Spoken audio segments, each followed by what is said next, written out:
तर operation tiger आता अंतिम टप्प्यात आल्याची चर्चा सुरू झाल्यानं उद्धव ठाकरेंची अग्निपरीक्षा असल्याचं बोललं जातं। याच पार्श्वभूमीवर ठाकरेंचे विश्वासू शिलेदार संजय राऊत, अनिल देसाई आणि अरविंद सावंत दिल्लीत पोहोचलेत।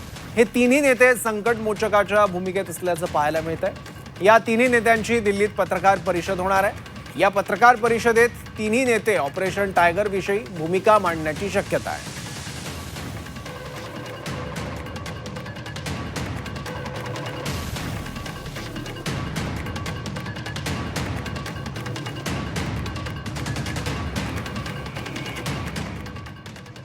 याबद्दल आणखी माहिती घेण्यासाठी आपला प्रतिनिधी मनश्री पाठक आता आपल्या सोबत आहे। तर मनश्री, ऑपरेशन टायगरच्या अनुषंगाने मुंबईत नेमक्या काय राजकीय हालचाली आणि घडामोडी बघायला मिळतात?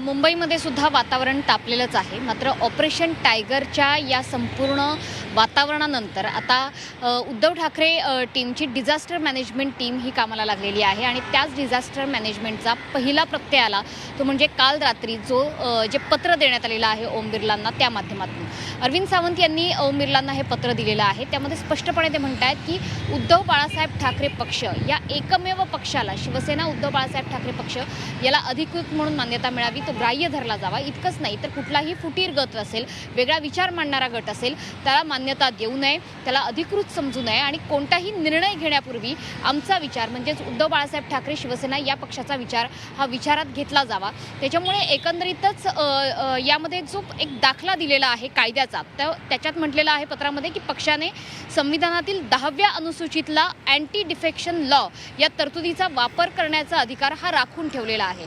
त्याच्यामुळे कुठे ना कुठे कायदेशीर हालचाली ह्या आता उद्धव बाळासाहेब ठाकरे पक्षाकडनं सुद्धा केल्या गेलेल्या आपल्याला बघायला मिळत आहेत। दुसरीकडे जसं तू म्हणालास की अरविंद सावंत असतील, अनिल देसाई आणि अर्थातच संजय राऊत हे संकट मोचकाच्या भूमिकेत दिल्लीत जाऊन पोहोचलेले आहेत। त्याच्यामुळे होणारं पक्षांतर किंवा जे काही होणारं ऑपरेशन टायगर आहे किंवा जवळपास अर्धअधिक हे झालेलंच आहे, ते थांबवता येणं आता शक्य नाही आहे, हे एकंदरीतपणे शिवसेना उद्धव बाळासाहेब ठाकरे पक्षाच्या लक्षात आलेलं आहे। त्याच्यामुळे इथून पुढे कशा पद्धतीने पावलं टाकायची आहेत, कायदेशीर पद्धतीने काय पावलं उचलली जाऊ शकतील, सावध भूमिका कशी घेतली जाऊ शकेल, यावर आता विशेषतः शिवसेनेचं म्हणजे उद्धव बाळासाहेब ठाकरे पक्षाचं लक्ष आहे।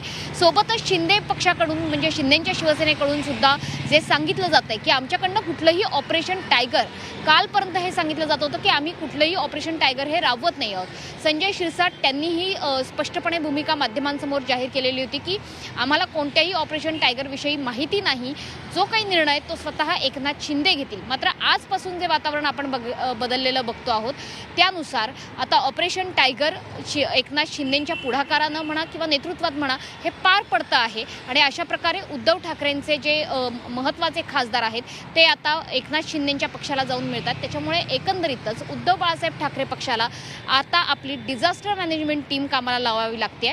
त्याच्यामुळे कायदेशीररित्या आता उद्धव ठाकरे नेमक्या कोणत्या भूमिका घेतात हे बघणं सुद्धा तितकंच गरजेचं आहे।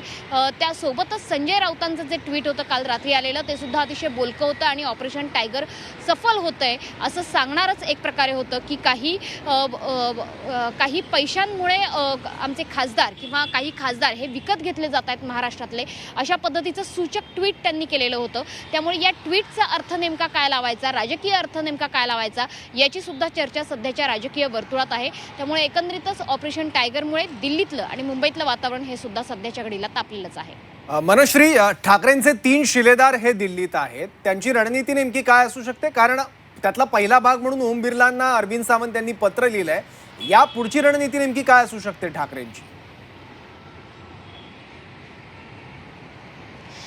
अरविंद सावंत हे अर्थातच जुने जाणते त्या ठिकाणचे खासदार आहेत। त्याच्यामुळे पहिली स्टेप जसं तू म्हणालास की ओम बिर्ला यांना पत्र देणं, सोबतच कायदेशीर बाबी आता याच्यामध्ये पडताळल्या जातील। कारण एकंदरीत 9 खासदार, त्याच्यापैकी जर काही खासदार फुटत असतील तर तेवढ्या खासदारांना एकनाथ शिंदेंच्या पक्षाला समर्थन देण्याचा कितपत अधिकार असेल, त्यांना एनडीएतल्या कुठल्या पक्षामध्ये समाविष्ट व्हावं लागेल का, अशा अनेक कायदेशीर बाबी आहेत। कदाचित हे प्रश्न उद्धव ठाकरे पक्षाकडनं आता उभे केले जातील आणि म्हणूनच जी एकत्रित पत्रकार परिषद आज होते त्याच्याकडे लक्ष देणं अतिशय गरजेचं आहे। त्यामध्ये काय भूमिका मांडली जाते, त्यामध्ये काही कायदेशीर बाबी तपासल्या जात आहेत का, काही कायदेशीर पावलं उद्धव बाळासाहेब ठाकरे पक्षाकडनं उचलली जात आहेत का, हे बघणं महत्त्वाचं आहे। कदाचित उद्धव ठाकरेंकडून इथून पुढे कोर्टाचा दरवाजा सुद्धा ठोठावला जाईल। आधीच जी पक्षाची केस सुरू आहे त्या संदर्भाने सुद्धा इथून पुढे उद्धव ठाकरे काय भूमिका घेत आहेत हे सुद्धा स्पष्ट होईल.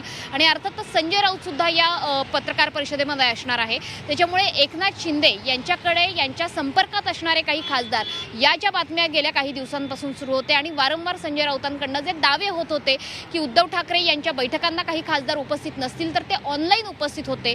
जर काही खासदार हे ऑनलाईन उपस्थित राहत असतील तर ऑफलाईन पद्धतीने ते शिंदेंच्याच खासदारांना किंवा शिंदेंच्याच नेत्यांना कशा पद्धतीने भेटत होते हे सुद्धा जगापुढे सुस्पष्ट आहे. त्याच्यामुळे संजय राऊत सुद्धा पक्ष म्हणून आता काय भूमिका व्यक्त करतायत हे बघणं सुद्धा तितकंच गरजेचं आहे. ठीक आहे मनश्री, धन्यवाद या महत्त्वाच्या सगळ्या माहितीसाठी.